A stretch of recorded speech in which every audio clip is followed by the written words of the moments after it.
Halo sahabat Kicomania, kali ini konten kita akan membahas tentang bagaimana cara menjinakkan jalak kebo.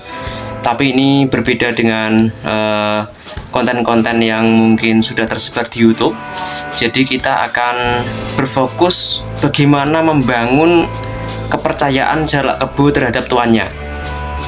Konten ini juga akan mengkritisi beberapa metode-metode yang menurut saya termasuk metode ekstrim agar jalak kebo itu patuh terhadap tuannya gitu ya.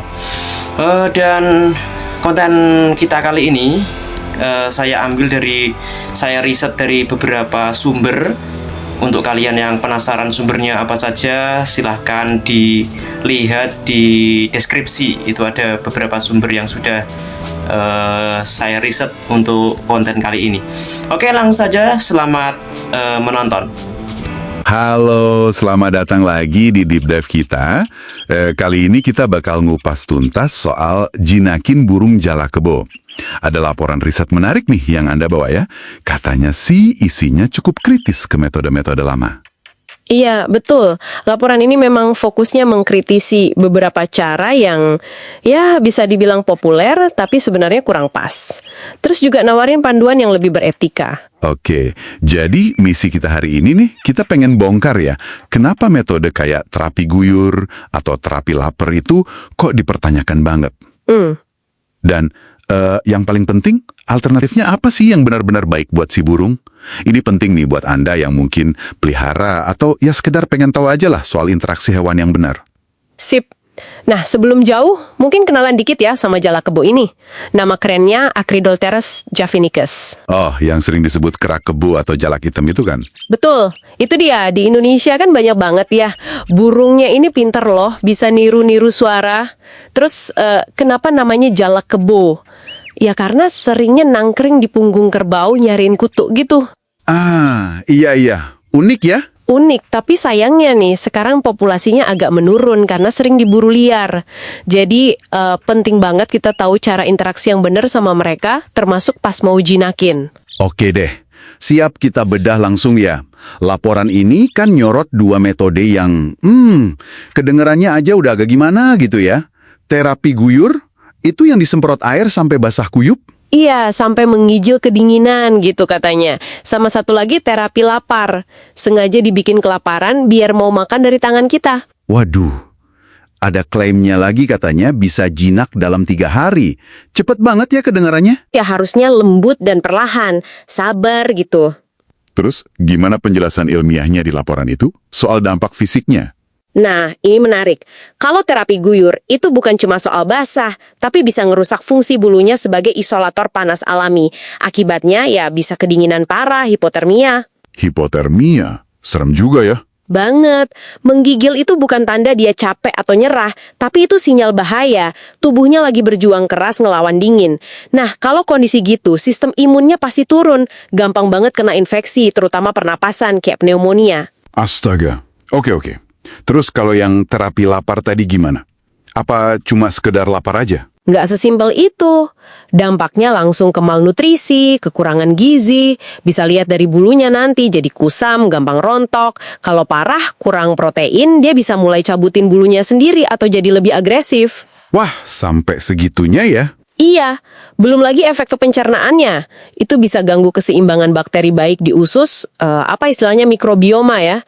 Kalau mikrobiomanya terganggu, ya muncul masalah pencernaan lain.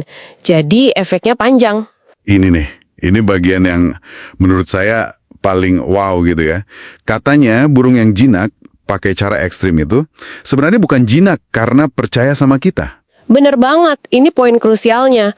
Laporan ini jelasin, itu kondisi psikologis namanya learned helplessness, ketidakberdayaan yang dipelajari. Maksudnya gimana tuh learn helplessness? Jadi, si burung itu berhenti ngelawan bukan karena dia udah nyaman atau percaya, tapi karena dia udah belajar, kalaupun ngelawan itu percuma, nggak ada gunanya, udah stres berat dan nggak bisa ngapa-ngapain lagi, jadi dia menyerah, pasrah gitu. Jadi dia nurut karena udah putus asa ya, bukan karena bonding gitu. Tepat, itu kondisi akibat stres yang nggak terkendali, bukan ikatan batin sama sekali. Laporannya bahkan nyebut contoh kasus burung hantu namanya Sarah. Dia nunjukin tanda-tanda stres parah banget, gara-gara metode serupa.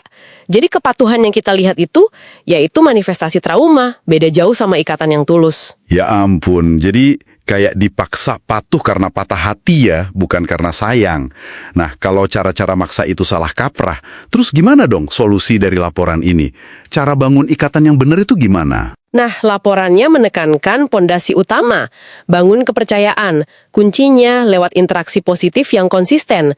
Ada 5 langkah utama yang disaranin. 5 langkah ya? Apa aja tuh? Pertama, karantina dan habituasi. Jadi pas burung baru datang, jangan langsung diganggu macam-macam. Biarin dia tenang dulu, adaptasi sama lingkungan baru yang sepi. Kalau udah kelihatan tenang, baru pelan-pelan kenalin ke area rumah yang lebih rame. Oke, jadi sabar di awal ya. Kasih waktu dia nyaman dulu sama tempatnya. Terus, langkah kedua? Kedua, interaksi bertahap dan suara lembut. Mulai ajak ngobrol, pakai nada yang tenang, pelan aja, yang penting konsisten. Jangan bikin kaget, biar dia terbiasa sama kehadiran kita, sama suara kita. Oke. Terus yang ketiga? Ketiga, baru masuk ke pemberian makan dari tangan atau hand feeding. Coba tawarin makanan kesukaannya langsung dari tangan kita. Ini penting banget buat bangun asosiasi positif. Kita ini sumber makanan enak, bukan ancaman. Haha, oke, jadi kita menyuap dengan cara yang baik ya. Masuk akal. Lanjut, langkah keempat. Bisa dibilang gitu. Hahaha. Keempat, penguatan positif. Nah, ini penting kalau si burung nunjukin perilaku yang kita harapkan, misalnya dia udah mulai berani deketin kita, atau mau hinggap sebentar di tangan, langsung kasih hadiah. Hadiahnya apa tuh contohnya? Ya, makanan favoritnya. Bisa jangkrik, kroto, atau ulat Hongkong mungkin.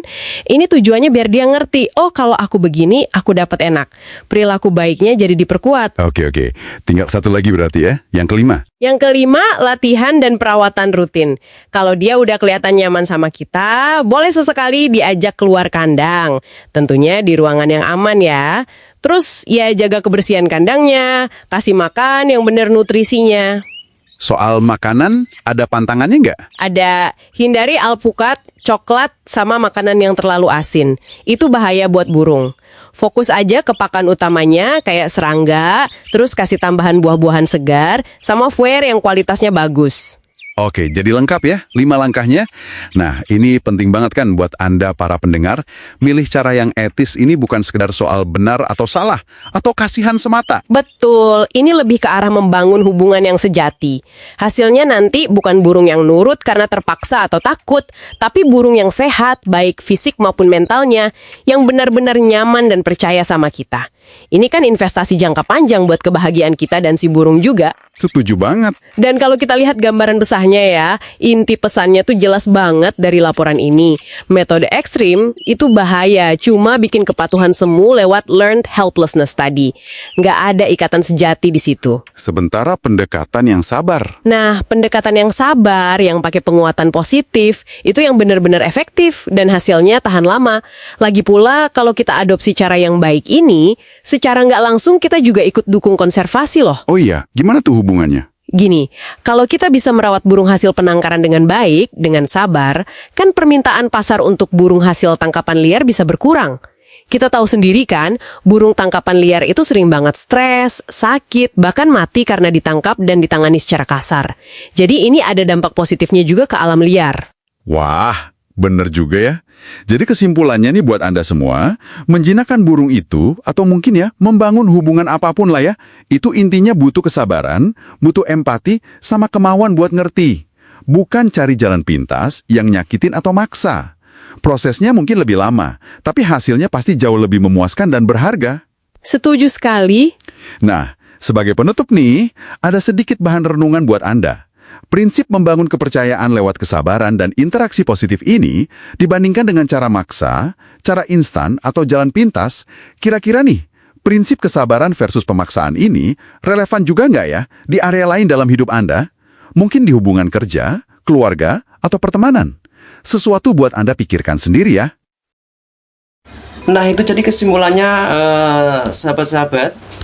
Menjinakkan jalak kebo itu bukan hanya membuat jalak kebo itu patuh kepada kita ya, tapi lebih bagus bagaimana agar burung itu bisa percaya, membangun kepercayaan terhadap tuannya sehingga dia bisa maksimal dalam berkicau, dalam dia juga sehat seperti itu.